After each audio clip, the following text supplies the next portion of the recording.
I swear I didn't mean to look that long. She was just there, framed by the kitchen window, sleeves rolled up, hair tied loose like she'd forgotten about it halfway through the day. The kind of scene that makes the rest of the world feel too loud, too fast. Elena, 40-something, maybe 46, maybe a lifetime older than I'll ever be. My neighbor for almost a year now. Polite hellos, the occasional wave when we cross paths by the mailbox. Nothing more. Until that night. The night her husband was gone. The neighborhood was quieter than usual, the kind of quiet that makes you aware of your own breathing. I was working late, or pretending to. The blinds were half open, and from my desk, I could see the faint light from her kitchen. She moved slowly, like every gesture had a reason. At first, I told myself it was just curiosity, human habit. But it wasn't. It was something else. Something that made my chest tighten and my fingers still over the keyboard. She poured herself a glass of wine, took a sip, then another. Then, like she could feel eyes on her, she looked toward my window. And I froze. She didn't smile, didn't frown, just held my gaze for half a second too long. The kind of look that feels accidental but isn't. I pretended to stretch, turn away, and laughed at myself under my breath. Idiot. A few minutes later, there was a soft knock at my door. When I opened it, she was standing there, wearing a cardigan over a faded t-shirt, like she hadn't planned on coming but changed her mind at the last second. "Sorry," she said. "Do you have a screwdriver? The handle on my window's loose." Her voice had that tired softness, the kind that made you want to listen even when she wasn't saying much. "Yeah, I managed too fast. Yeah, I've got one. I found it in the drawer near the sink. The same one I'd used maybe twice since moving in." When I handed it to her, our fingers brushed. A small, accidental thing. But it stayed. She hesitated. "You could come take a look if you want." It's being stubborn. I followed her across the small yard, separating our houses. Her kitchen smelled like lemon cleaner and rain. The window above the sink was half open, the wind slipping through. "I think it's just loose," she said, avoiding my eyes. I leaned closer, pretending to inspect the screws. My shoulder brushed hers. She didn't move. The silence stretched, long but not empty. She cleared her throat. "You work from home, right?" "Most days," I said. "Why?" She smiled faintly. "You must notice a lot from that window." My hand tightened on the screwdriver. "Only when the light's on." That earned a quiet laugh, the kind you try to hide but can't. I fixed the handle in less than a minute, but neither of us stepped back. The air felt charged, like we'd both crossed a line we didn't know existed until now. "Thank you," she said softly. I nodded, but she didn't turn away. Her eyes lingered, searching for something I couldn't name. Then, ding, her phone lit up on the counter. A message. One glance, and her expression shifted, just slightly, but enough to make my stomach twist. She looked back at me. "It's nothing," she said quickly, though she hadn't said a word about it. I wanted to believe her, but the way she checked the window twice after I left told me, whatever it wasn't nothing. And somehow, I already knew this was just the beginning. The next few days should have been ordinary. Work, coffee, silence. But every small thing, a light flicking on next door, the sound of her screen door creaking, pulled me off balance. I told myself not to think about it, about her. But that's the thing about restraint. It works until the world gives you an excuse. It was Saturday afternoon when she knocked again. No cardigan this time, just a loose white shirt and jeans, her hair falling across her cheek like it had stopped obeying her hours ago. "I made too much coffee," she said, holding up a mug. "You drink yours black, right?" I hesitated. "You remembered." She smiled faintly. I remember small things. Her kitchen felt different in daylight. Less secret, more alive.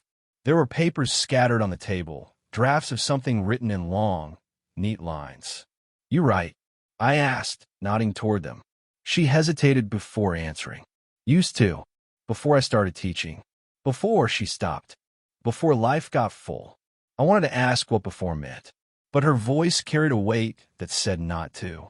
So I changed the subject. "I've been trying to write too. Fiction, mostly." She tilted her head, interested. "What kind of stories?" I shrugged. Ones that start simple and get complicated. Her lips parted just a little, like she heard what I didn't say. We sat at her table, 2 mugs between us. The air smelled like roasted beans and something faintly floral, maybe her shampoo. She glanced out the window once, the way people do when they're checking for something they won't name. Her husband was supposed to be away for another week. I knew that only because she mentioned it to the mailman once. I hadn't meant to overhear. "Do you ever get lonely?" I asked quietly. She didn't look at me. "You're too young to ask that." "I didn't mean, I know." She smiled, but her eyes didn't follow. "It's just sometimes people ask questions because they want to be understood, not because they need answers." I nodded, even though I didn't fully understand. She took a sip of her coffee, then set it down, fingers tracing the rim of the mug. "My husband travels a lot. We've gotten used to the space." There was something fragile in her voice, like she wasn't confessing, just remembering out loud. "I used to think that kind of distance kept things safe," she continued. "But lately, it feels like the house doesn't know who it belongs to." Her honesty landed like a heartbeat. Slow, heavy. I wanted to say something, anything, but words felt too sharp. So instead, I reached for one of the loose pages on the table. A poem, half finished, her handwriting small and careful. I thought silence was peace. I read softly until it started sounding like goodbye. Her eyes met mine, startled. Then, for the first time, she didn't look away. Neither of us spoke. Her hand rested near mine, not touching, not moving. Just there, close enough that I could feel the warmth. And in that quiet, we both stopped pretending this was just about coffee. The next time I saw her, it wasn't planned. It was raining, the kind that blurs everything into watercolor. I'd been walking home from a store when I spotted her under the porch light, fumbling with a stuck umbrella. "Elena." She turned, startled, then relaxed when she saw me. "You caught me losing a battle with modern engineering." I took the umbrella from her hand. "You're supposed to press the latch. It's fine," she said, but her voice trembled a little from the cold or something else. "You shouldn't be out here. Neither should you." For a moment, the only sound was the rain hitting the wooden steps. Her hair clung to her neck, droplets sliding down her wrist. I handed her the umbrella, but she didn't take it. Instead, she said softly, "You ever wish you didn't notice certain things?" "Every day." Her eyes flickered to mine. "Like what?" "Like how you check your window twice before you turn off the light." She froze, then looked away. "You shouldn't notice that." "I can't help it." The air between us shifted, something fragile, something that shouldn't exist but did. She stepped closer, close enough that I could smell her perfume, faint and clean. "I should go inside," she whispered. I nodded. "Yeah." But neither of us moved. Her hand brushed mine. Barely there, a mistake waiting to happen. And for one dizzy second, I thought she might close the distance. That we might make the kind of mistake you don't come back from. Then a voice broke the silence. "Elena." We both turned. A man stood at the edge of the driveway, suitcase in hand, rain dripping from his coat. Her husband. He wasn't supposed to be back until Thursday. Her face drained of color. "David." He frowned, eyes darting between us. "What's going on?" I stepped back fast. "Just helping with the umbrella. It got stuck." He looked at her. She nodded, too quickly. "Yeah, just the umbrella." He forced a smile that didn't reach his eyes. "You always did need help with those." I mumbled something, half apology, and started toward my door. But before I went inside, I turned. She was still standing there, staring after me, her husband saying something she clearly wasn't hearing. That night, I couldn't sleep. Every sound, rain on the roof, the hum of the fridge, felt too loud. My phone buzzed once, close to midnight. A message. "Elena." He came home early. I didn't know. "Please don't say anything." I stared at the screen, thumb hovering over the reply. "Me, I won't. But are you okay?" No response. Just 3 dots blinking, then disappearing. I went to the window, habit or need, I couldn't tell. Her kitchen light was on again. She stood there, motionless, staring out into the rain. And when her hand lifted, pulling the curtain closed, I swear she hesitated. Twice. 3 days. That's how long I avoided her. 3 days of unopened curtains, half-written messages, and pretending I didn't see her car in the driveway. But distance doesn't make silence easier. It just gives it space to echo. On the 4th night, there was a knock. Soft, uncertain. I didn't have to look to know who it was. When I opened the door, she stood there, hood up, raincoat still dripping. Her eyes were red around the edges, the kind of tired that doesn't come from sleep. "Can I come in?" she asked. I should have said no, but I stepped aside. The smell of rain followed her in. She didn't sit, just stood by the counter, fingers tracing the edge like she needed something solid to hold on to. "He left again," she said finally. "Business trip. I didn't even ask where." I stayed quiet. "I thought I'd feel relieved," she went on. "But it's worse. It's like the house is holding its breath." "Elena." She turned toward me, eyes sharp, searching. "You stopped looking at me." The words hit harder than they should have. "I was trying to give you space." "I didn't ask for space," she whispered. "You're married." She laughed, short, bitter. "You think I don't know that?" The silence that followed wasn't calm. It was heavy, electric. She stepped closer, rain still glistening on her hair. "Do you ever think about that night?" she asked. "Before he came home?" "I try not to, but you do." I didn't answer. Didn't have to. She saw it in my face. Her breath hitched. "You make me feel seen, and that terrifies me." I swallowed hard, because it shouldn't be me. Her hand lifted, almost a question, then stopped halfway, trembling. "Do you ever wonder what would have happened if he hadn't shown up?" "All the time," I said quietly. Something in her broke then, not loudly, not visibly, but I felt it. The distance between us disappeared.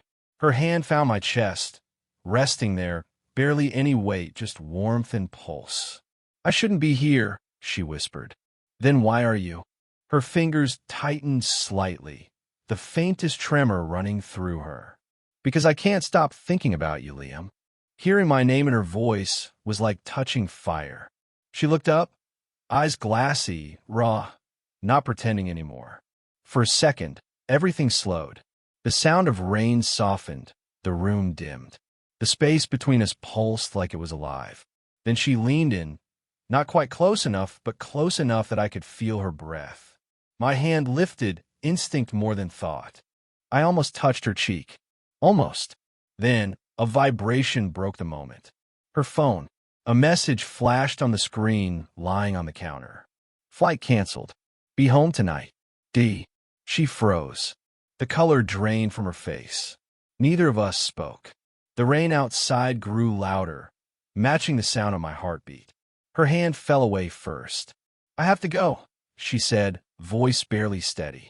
And just like that, she was gone, leaving the door half open, the smell of rain lingering, and everything we didn't say hanging between us like a secret too big to bury.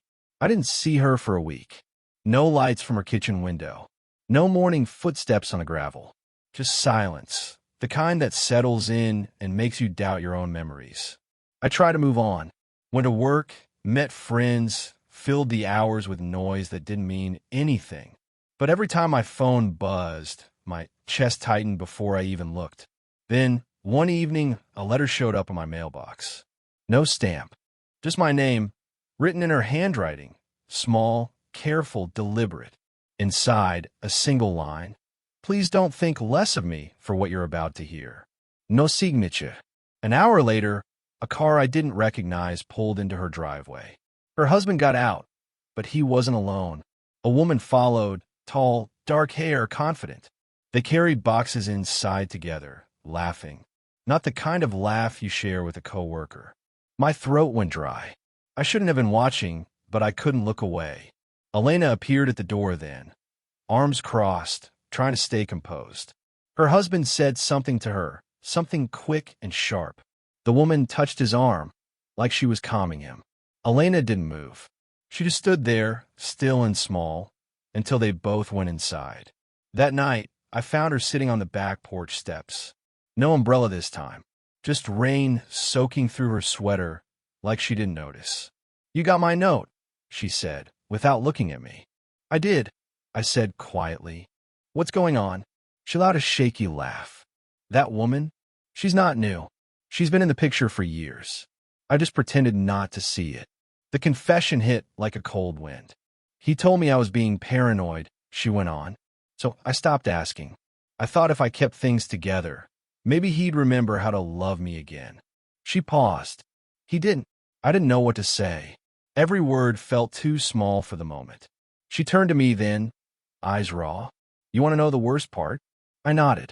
"I wasn't even angry," she whispered. "Just relieved, because it meant I wasn't the only one lying." Her honesty cut deeper than I expected. "Elena, I thought what I felt for you was wrong," she said. "But maybe it was just honest." The rain slowed, but neither of us moved. She reached into her pocket and pulled out her phone. On the screen, a draft message, unsent. "I'm leaving. You don't have to come back." She stared at it for a long time, thumb hovering over send. Then she locked the screen and whispered, "I can't." "Why not?" I asked. "Because if I leave, I'll lose the only version of myself that still believes in promises." Her voice broke on the last word. I reached for her hand. She didn't pull away this time. But before I could say anything, headlights appeared in the driveway again. Her husband's car. He was back. She looked at me, eyes wide, heart racing. "Go," she whispered. "Please, Liam, before he sees you." And just like that, the fragile safety we'd built shattered, replaced by the terrifying truth that neither of us was safe anymore. He saw me. I knew the second the car stopped, and his headlights swept across the yard. Elena's hand slipped from mine, panic flashing through her eyes. I didn't run fast enough. "Liam," she hissed. "Go now." But it was too late. The door swung open, and David stepped out, rain plastering his hair to his forehead. "What the hell is this?" he snapped. I froze. Elena moved in front of me like she could shield both of us with words. "He was just leaving." David laughed, short, humorless. "Leaving our house at midnight? You think I'm stupid?" "Stop," she said, voice trembling but firm. "You don't get to raise your voice at me." The way he looked at her made my stomach twist, not in jealousy, but something darker. "Is that what you tell your toy boy?" he said, eyes flicking toward me. "That you're the victim here?" "David," I stepped forward. "Don't talk to her like that." "Liam, please," she whispered, but her voice cracked halfway through. The tension snapped like a wire. He took a step toward her, jaw tight, fists clenched, and without thinking, I moved between them. For a moment, no one breathed. Just rain, just silence. Then she said, softly, "He's not the problem, David. We are." Something in her tone, calm, final, made him falter. He blinked, then laughed again, but quieter this time. "So this is it?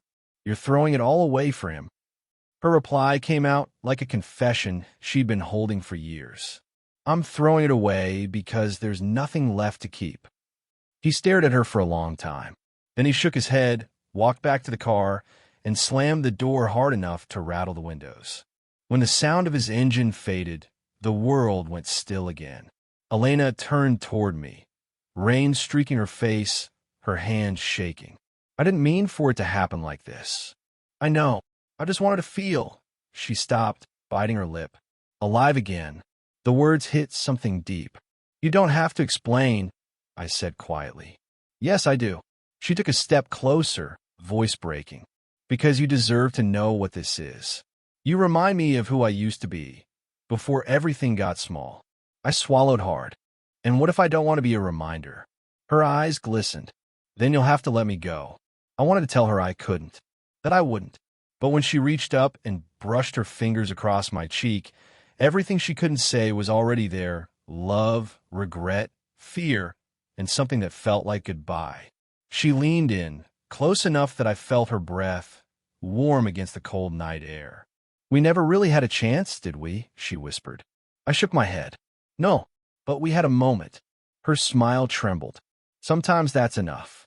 And before I could speak again, she stepped back, not out of anger, but with the quiet grace of someone choosing to survive her own heart.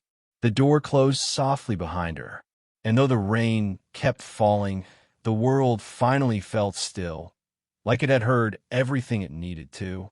I didn't see her for weeks after that night. The rain stopped, the air turned warm again, and the neighborhood slipped back into its quiet rhythm. Lawn mowers, morning joggers, the sound of mailboxes closing. But her house stayed dark more often than not. I try not to look. I tried to convince myself that whatever we had, whatever almost happened, had already served its purpose. But every night, I still found my eyes drifting toward her window, like some part of me hadn't caught up with the rest. One morning, I noticed a moving truck in her driveway. Boxes stacked near the door. A few pieces of furniture wrapped in blankets. The sign in the yard said for sale. For a while, I just stood there on my porch, hands shoved in my pockets, trying to decide whether to walk over. What would I even say? Don't go. Stay? Then I saw her. She was wearing a denim jacket, her hair pulled back, looking smaller somehow, but lighter too. She smiled when she noticed me. Not the sad, polite smile from before. A real one. I was hoping I'd see you, she said, walking over. Leaving for good? She nodded. A new place. By the coast. My sister's there. That's good, I said. You'll have someone. Her eyes softened. I already did. For a second, neither of us spoke. The world felt slower, the sound of the breeze threading through the silence. I'm sorry for... I started, but she stopped me with a shake of her head. Don't be. We found each other exactly when we were supposed to, even if it wasn't meant to last. Her words landed somewhere between comfort and ache. She reached in her bag and pulled out a small envelope. For you. Inside was one of her old poem drafts, the same one I'd read that first day in her kitchen. But now there was a new line added at the bottom. Sometimes the heart just needs to be reminded it still works. When I looked up, she was already stepping back, eyes glistening in the morning light. I used to check the window twice, she said quietly. Once to make sure no one was watching, and once to hope you were. I felt my throat tighten. You don't have to check anymore. She smiled again, that same fragile, human smile, and for a heartbeat, the world felt still. Then she turned, climbed into the truck, and drove away. I stood there long after she was gone, the poem still in my hand. The street was quiet, the sky pale blue, and for the first time in a long time, I didn't feel like I was waiting for something. Because maybe love isn't always about keeping someone. Sometimes it's about knowing when to let them go and being grateful you ever found them at all. Did you enjoy the story? Would you want to hear more quiet, forbidden love stories? Or maybe something about finding connection again after heartbreak? Tell me what kind of stories you'd like next. I'm listening. Speech Balloon.